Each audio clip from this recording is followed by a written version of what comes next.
योगी जी को एक ऐसा काम करना है जो अभी तक इतिहास में किसी ने नहीं किया, और पार्टी ने भी अब क्लियर कर दिया है कि भाई योगी जी ही वो चेहरा होंगे जिसके नाम पर 27 के चुनाव में औपचारिकता ही थी इसकी, इसको लेकर जैसे कहते हैं विपक्षी दल बड़े सारे कयास लगवा रहा था, नैरेटिव बनाने की कोशिश कर रहा था, तो ये भी क्लियर है। तो ऐसे में चुनौती बड़ी है और दारोमदार 29 का रास्ता निकालने का भी है 27 के जरिए। तो ऐसे में योगी जी ने जो महिलाओं के लिए घोषणा की है, आपको लगता है कि वो गेम चेंजर साबित होगी, जैसा महाराष्ट्र में हुआ, जैसा मध्य प्रदेश में हुआ?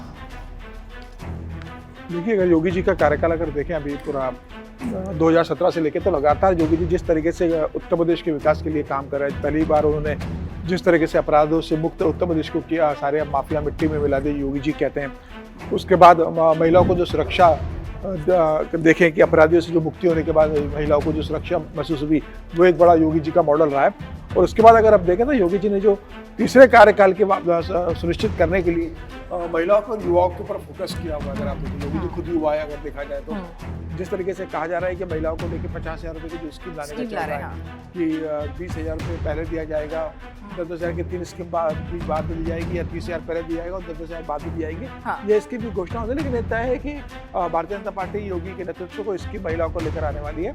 और देखिए योगी जी के साथ अखिलेश जी भी कह रहे हैं 40,000 भी देंगे, 4,000 इंटरेस्ट भी देंगे, 44,000 का सपना तो वो भी दिखा रहे हैं। देखिए, कौन वादा करता है, किसके वादे पे ज़्यादा भरोसा होता है, जनता उसके साथ जाती है। जनता इस बात को जानती है कि योगी आदित्यनाथ अगर जो वादा करते हैं वो पूरा करते हैं, और मुझे लगता है कि योगी आदित्यनाथ की सरकार अगर ये वादा करेगी, भारतीय जनता पार्टी करेगी, तो उसका पूरा फायदा भारतीय जनता पार्टी को मिलने वाला है। और योगी की जो छवि महिलाओं के भीतर है, क्योंकि अपराध से मुक्त करके जो महिलाओं को जो सुरक्षा मिली है, अपराधियों से मुक्ति मिली है, उससे महिलाएं भी बहुत खुश है। और मुझे लगता है लॉ एंड ऑर्डर एक बड़ा कारण योगी जी की लोकप्रियता में रहा है। तो निश्चित रूप से योगी इस बार पूरा जो चुनाव में तीसरी बार वापसी करेंगे, और उत्तर प्रदेश के इतिहास में पहली बार हुआ कि तीसरी बार लगातार सरकार में आना योगी जी का और मुख्यमंत्री बनना भारतीय जनता पार्टी में बड़ी उपलब्धि होगी। हालांकि 2024 में जरूर एक झटका लगा था लोकसभा चुनाव में, लेकिन योगी आदित्यनाथ ने उसके बाद से जिस तरीके से ओवरकम किया है पार्टी को लेकर, संगठन को लेकर, अब संगठन की टीम भी वहाँ पर जारी हो चुकी है। तो निश्चित रूप से एक game changer scheme Yogi Adityanath आने वाले दिनों में उत्तर प्रदेश में लेकर आने वाले हैं। सर, जैसे महिलाओं की स्कीम को लेकर हम कहते हैं कि आधी आबादी आमतौर पर मोदी और योगी को वैसे भी ज्यादा पसंद करती है। महिलाओं का जो वोट बैंक है, महिलाओं की जो पसंद है, वो मोदी जी और योगी जी को लेकर हमेशा उनका झुकाव भी रहता है। जो सर्वे हैं, जो पुरानी ECI की जो वोटिंग पैटर्न के डेटा निकल कर आते हैं, तो ऐसे में जब इस तरह की स्कीम्स की लॉन्चिंग होती है, क्या वो एक तरह से स्टैंप होती हैं और क्या यही तरीका रह गया है? क्योंकि हमने देखा था महाराष्ट्र में कुछ एंटी इनकम्बेंसी जो पूरा का पूरा एक नैरेटिव और जो तमाम चीजें बनाने की कोशिश हुई, फिर लाडकी बहन कहते हैं गेम चेंजर साबित हुई। मध्य प्रदेश में शिवराज सिंह की सरकार इतनी कहा जा रहा था कि लाडली बहना जैसे ही लाए वो स्कीम तुरंत गेम चेंजर साबित हो गई। तो क्या एक ही रास्ता बचा है कि भाई महिलाओं के दिल तक जाना है तो उनकी जेब भर दीजिए? लॉ एंड ऑर्डर तमाम चीजें बात की बात है, लेकिन चुनावी साल आते आते आपको ऐसी कोई स्कीम देनी होगी। नहीं, मुझे लगता है खाली स्कीम के कारण चुनाव नहीं जीते जाते हैं। भारतीय राजनीति में ऐसे उदाहरण भी है कि जब सरकारों ने स्कीम दी उसके बाद में चुनाव हार गई। ममता बनर्जी लगातार महिलाओं के लिए पैसे देती रही, उसके बाद ममता बनर्जी चुनाव हारी। छत्तीसगढ़ में भूपेश बघेल ने दिया था तो वो चुनाव वहाँ पर आ रहे। दिल्ली में अरविंद केजरीवाल महिलाओं को तमाम योजनाएं दी थी उन्होंने, उसके बाद वो चुनाव हारे। तो ऐसा नहीं है कि महिलाओं को देखे, जगनमोहन रेड्डी का आप देखते थे आंध्र प्रदेश में उन्होंने कितनी महिलाओं के लिए फ्री स्कीम लेकर आए थे, युवाओं को लेकर आए थे, किसानों को लेकर आए थे, उसके बाद वो बुरी तरह चुनाव हारे। तो सिर्फ एक ये कारण नहीं होता है किसी भी राज्य में का सरकार का बनना और या हारने का।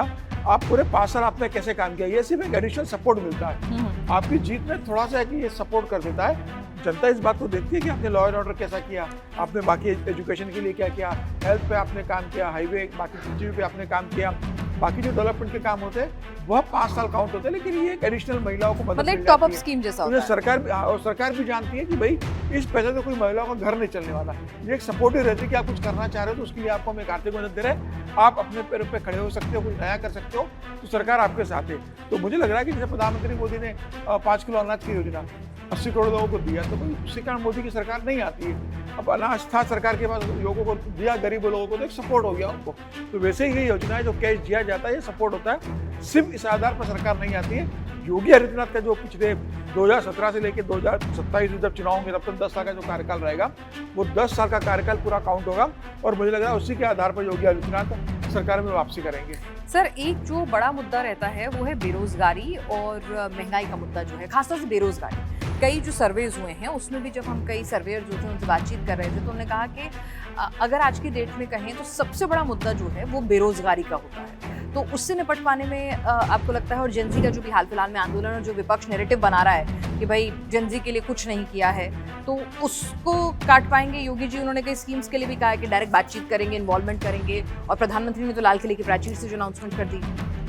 मुझे लगता है कि जंतर मंतर पर जो कांग्रेस जनता पार्टी का जो प्रदर्शन हुआ था, उससे योगी आदित्यनाथ की सरकार अलर्ट हो गई है। योगी आदित्यनाथ ने भी इसको बहुत गंभीरता से लिया है, और योगी लगातार अपने जो ब्यूरोक्रेट के साथ मीटिंग कर रहे हैं, भारतीय जनता पार्टी के संगठन के साथ मीटिंग कर रहे हैं, अपने सहयोगी मंत्रियों के साथ बैठक कर रहे हैं। उसमें इस बात का जिक्र जरूर कर रहे हैं कि युवाओं पे आपको फोकस करना है। एक बड़ा वोटर उत्तर प्रदेश के अंदर युवाओं का है, तो जंतर मंतर के बाद युवाओं के अंदर एक असुरक्षा की भावना महसूस हुई है, या युवाओं को लग रहा है कि रोजगार का क्या होगा, परीक्षा पेपर लीक हो रहे हैं। तो योगी आदित्यनाथ ने बताया कि भाई उत्तर प्रदेश में किस तरीके से उन्होंने परीक्षा पेपर लीक में उसको लेकर किस तरीके से उन्होंने वहाँ काम किया है। अब योगी आदित्यनाथ युवाओं को फोकस करते हुए कहना चाहते हैं कि भाई रोजगार भी तभी आएगा जब राज्य में थोड़ी स्थिरता आएगी। पहले अपराध से मुक्त हुआ है जिस तरीके से, अब इन्वेस्टमेंट उत्तर प्रदेश के अंदर आएगा, तो जब इन्वेस्टमेंट आएगा तभी रोजगार आएगा, तभी इंडस्ट्री आएगी, तभी रोजगार आएगा। योगी ने बताया कि भाई पहले अपराध के कारण प्रदेश के अंदर कोई इन्वेस्टर आता नहीं था, कि लूट होगी और अपहरण होगा, सारे उद्योग चलते कितना थे। पेशेंस होगा यूथ में? नहीं, मुझे क्योंकि लगता है देखिए कि बेरोजगारी ऑल ओवर एक सर्विस में भी निकल कर आ रहा है। कि अब तो योगी आदित्यनाथ डिलीवरी की स्टेज पर आ गए, लोगों को देने की स्थिति में आ गए। 10 साल में उन्होंने जो गड्ढे थे वो भरे हैं। अब मुझे लग रहा है कि इन्वेस्टमेंट भी आ रहा है, फिल्म सिटी नोएडा में बनने जा रही है, बड़े उद्योग समूह वहाँ पर आ रहे हैं, अंबानी, अडानी और तमाम लोगों ने वहाँ इन्वेस्टमेंट का भरोसा दिया है कि बड़ी कंपनियां वहाँ पर आ रही है। तो समय लगेगा, लेकिन मुझे लगता है कि अगले 5 साल में तो उत्तर प्रदेश में युवाओं के लिए बेहतर रोजगार मिलेगा, बेहतर संसाधन मिलेंगे। और केंद्र सरकार और राज्य सरकार, तो जो कहते हैं ना कि डबल इंजन की सरकार, तो स्टार्टअप शुरू करने के लिए केंद्र सरकार मदद दे रही है। अब कल ही प्रधानमंत्री ने घोषणा की कि 1 करोड़ लोगों को एआई काम ट्रेनिंग देंगे। तो मुझे लग रहा है कि एक वो है एजुकेशन गरीब लोगों को लिए कि ये जो फ्री कोचिंग की जो घोषणा करी है, वो एक बड़ी घोषणा की है कि जो गरीब और मध्यम वर्ग के लोगों को कोचिंग देना है, उसकी एक घोषणा की है। तो केंद्र सरकार की भी तमाम योजनाएं, राज्य सरकार की तमाम योजनाएं, उन तमाम योजनाओं को एक साथ लेकर मुझे लगता है योगी अगले बार के चुनाव में एक बेहतर युवाओं के लिए वहाँ पर नौकरी और व्यवसाय की उपलब्धता करवाएंगे।